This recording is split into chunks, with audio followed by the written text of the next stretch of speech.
ভারত মহাসাগর ও বঙ্গোপসাগরের সংযোগস্থলে 572টি দ্বীপ নিয়ে গঠিত আন্দামান ও নিকোবর দ্বীপপুঞ্জ।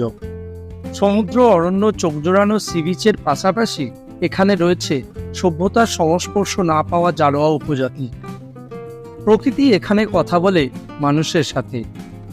এছাড়াও এখানে পর্যটকরা আসে বিভিন্ন ধরনের ওয়াটার স্পোর্টস অ্যাক্টিভিটি করার জন্য, অথবা সমুদ্রের নিচের কোরালের দুনিয়াকে নিজের চোখে উপভোগ করার জন্য। তাই আপনারাও যদি সেই প্রাকৃতিক সৌন্দর্যের মজা পেতে চান অথবা আন্দামানে নিজেরা আসতে চান, তাহলে ভিডিওটি স্কিপ না করে শেষ অবধি দেখার অনুরোধ রইল।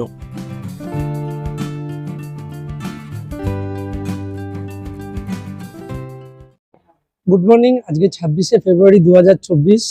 আমরা আন্দামানে যাব বলে চলে এসেছি নেতাজি আন্তর্জাতিক বিমানবন্দরে। নীলের পরীক্ষা শেষ। কি নীল, তাই তো?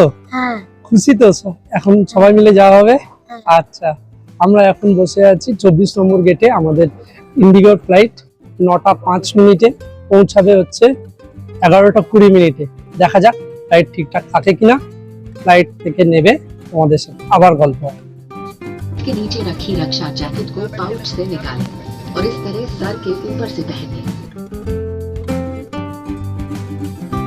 দেখতে দেখতেই মেঘের চাদরের ফাঁক দিয়ে দেখা গেল আমাদের গন্তব্য সবুজ দ্বীপ আন্দামান।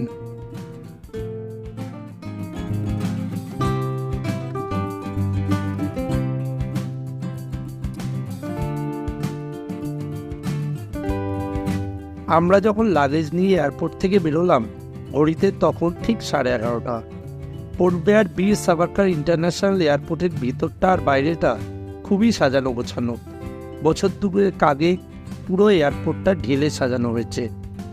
এরপর আমরা হোটেলে চেক ইন করে ফ্রেশ হয়ে চলে গেলাম চাথাম সমিল দেখতে। এটাই আমাদের আন্দামান ভ্রমণের প্রথম সাইট সিইং স্পট।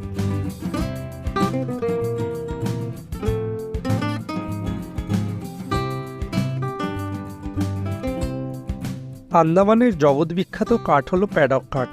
এই প্যাডক কাঠের 1 কিউবিক মিটারের আজকের দিনের দাম প্রায় 1 লাখ টাকা। ব্রিটিশরা 1883 খ্রিস্টাব্দে এই প্যাডক কাঠ চেরাইয়ের জন্য এই কারখানাটি বানিয়েছিলেন। তখনকার দিনে এটি ছিল এশিয়ার সবচেয়ে বড় কাঠ চেরাইয়ের কারখানা। এখানে এলে আপনারা দেখবেন একটি মিউজিয়াম, যেখানে প্যাডক কাঠের বিভিন্ন জিনিস সাজানো আছে, আর দেখবেন ব্রিটিশ আমলের কাঠ চেরাইয়ের বিভিন্ন যন্ত্রপাতি। আর যদি আপনারা এখানে এসে কাঠ চেরাই দেখতে চান, তাহলে এখানে দুপুর 2টোর আগে আসতে হবে।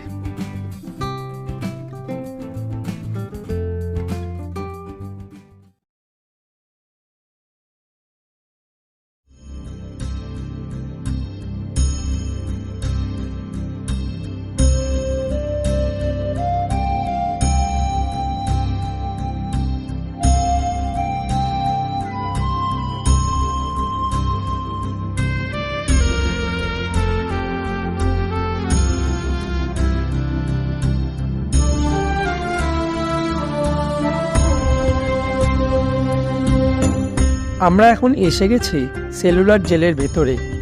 এই সেই কুখ্যাত জায়গা যেখানে অগ্নিযুগের বহু স্বাধীনতা সংগ্রামী অত্যাচারিত হয়েছেন, মৃত্যুবরণ করেছেন। তাই আসুন এই জেলের মর্মান্তিক ইতিহাস জানার আগে প্রথমেই সেই সব মহান মানুষদের সশ্রদ্ধ প্রণাম জানাই, যাদের একমাত্র অপরাধ ছিল নিজের দেশকে ভালোবাসা। এবার আমরা সংক্ষেপে জেনে নিই সেলুলার জেলের সেই সব মর্মান্তিক দিনগুলোর কথা। সেলুলার জেলের একটি টয় মডেল থেকে আপনাদের একটু বেসিক ধারণা দেওয়ার চেষ্টা করি। সেলুলার জেল বানানো হয়েছিল একটি তারার আকারে, অর্থাৎ এই জেলটিতে 7টি উইংস ছিল। পরবর্তী পর্যায়ে কিছু প্রাকৃতিক দুর্যোগের কারণে 4টি উইংস ধ্বংসপ্রাপ্ত হয়ে যায়। এখন দাঁড়িয়ে আছে 3টি উইংস। এই জেলের 7টি উইংসে একসময় মোট 696টি কক্ষ বা সেল ছিল, যার জন্যই এই জেলটির নাম হয় সেলুলার জেল। এই জেলের 7টি উইংসে একটি সেন্ট্রাল টাওয়ারের মাধ্যমে যুক্ত ছিল। এই সেন্ট্রাল টাওয়ার থেকে প্রত্যেকটি উইংসে নজর রাখা যেত। সেলুলার জেলের কনস্ট্রাকশন শুরু হয়েছিল 1896 সালে আর শেষ হয়েছিল 1906 সালে। কিন্তু 1857 সালে সিপাহি বিদ্রোহের পর থেকেই এখানে ব্রিটিশরা বন্দীদের পাঠানো শুরু করেছিল। একবার দ্বীপান্তরিত হয়ে এলে বন্দীদের আর কোনো ফিরে যাওয়ার উপায় ছিল না। অমানসিক নির্যাতন, অপুষ্টিকর খাবার, চূড়ান্ত অমানবিক আচরণ, অসুখ বিসুখ, এতেই শেষ হয়ে যেত শত শত প্রাণ। এরপরেও তাদের পশুর মতো লোহার বেড়ি, লোহার শলাকা দিয়ে আটকে রাখা হতো, যাতে তারা সুস্থভাবে বসতে, শুতে, কিছুই করতে না পারে। সেলুলার জেল ভারতবর্ষের একমাত্র জেল যেটি তৈরি করা হয়েছিল কেবলমাত্র দেশপ্রেমিকদের শাস্তি দেওয়ার জন্য। তাই আক্ষরিক অর্থেই আন্দামান ছিল সেই যুগের কালাপানি। তবে অগ্নিযুগের বিপ্লবীদের মনোবল ভাঙতে পারেনি এই কালাপানির ভয়। দেশমাতৃকার সেবায় কালাপানির সাজা ছিল তাদের কাছে সম্মানের, আত্মমর্যাদার। বন্দীদের জন্য বরাদ্দ ছিল এক একটি সেল বা ঘর, যার আয়তন ছিল 14 ফুট 8 ইঞ্চি বাই 8 ফুট 9 ইঞ্চি। এই ঘরগুলি এক বিশেষ ধরনের তালা চাবির ব্যবস্থা ছিল। বন্দীদের ঘরে ঢুকিয়ে বাইরে তালা দিয়ে চাবি তাদেরই ছুড়ে দেওয়া হতো, কিন্তু এমন ব্যবস্থা ছিল যাতে বন্দীদের কাছে চাবি থাকা সত্ত্বেও তারা তা খুলতে না পারে। বন্দীরা যাতে ঐক্যবদ্ধ না হতে পারে তাই এক একটি উইংস এমনভাবে বানানো হয়েছিল যাতে একটির সামনে দিক আরেকটির পিছন দিকে, যাতে তারা নিজেদের মধ্যে যোগাযোগ করে না উঠতে পারে। দুটি উইংসের মাঝখানে যে সবুজ মাঠ, সেই মাঠে তাদের নানা রকম সারাদিন কাজ করতে দেওয়া হতো। আর সেই কাজের লক্ষ্যমাত্রা যদি তারা পূর্ণ না করতে পারত, তাহলে তাদের ওপর চলত অকথ্য অত্যাচার। এই জেলের কক্ষগুলির নিষ্ঠুর দেয়ালে কান পাতলে আজও শোনা যায় হারিয়ে যাওয়া সেই সব দিনের কথা। আপনারা এখানে এলে এই জেলটি ঘুরে দেখার সাথে সাথে সন্ধ্যাবেলা লাইট অ্যান্ড সাউন্ড অবশ্যই দেখবেন, যেটি দেখলে আপনাদের একটাই কথা মনে হবে, নিঃশেষে প্রাণ যে করিবে দান, ক্ষয় নাই তার ক্ষয় নাই।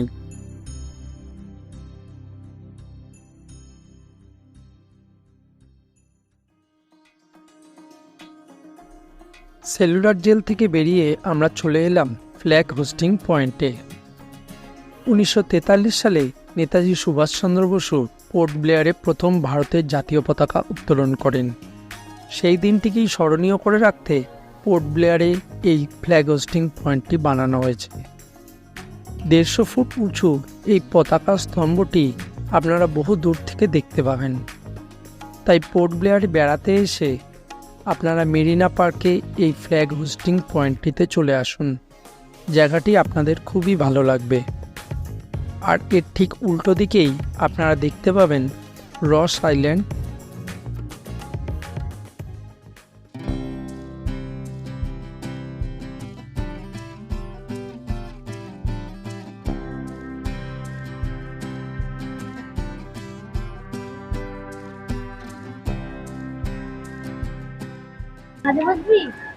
আমরা এখন চলে এসেছি করবিন কোভ বিচে। আর আমি এদিকে এখন এখানে প্রচুর লোক ওয়াটার অ্যাক্টিভিটি করতে আসে। আপনারা দেখতে পাচ্ছেন প্রচুর লোক এখানে ওয়াটার অ্যাক্টিভিটি করতে এসেছে। আমাকেও দেখো, আমি নিচে বসে আমরা যদি এখানে কোনো অ্যাক্টিভিটি করব না, কারণ অলরেডি আমরা আজকে জার্নি করে এসেছি, আমরা অলরেডি টায়ার্ড আছি, সেই জন্য এখানে আমরা কোনো ওয়াটার অ্যাক্টিভিটি করব না। আমরা এখানে সানসেট অবধি অপেক্ষা করছি। অনেক দূরে দেখুন ওখানে কিছু প্যারাশুট নিয়ে কি হচ্ছে? জেট স্কি চলছে।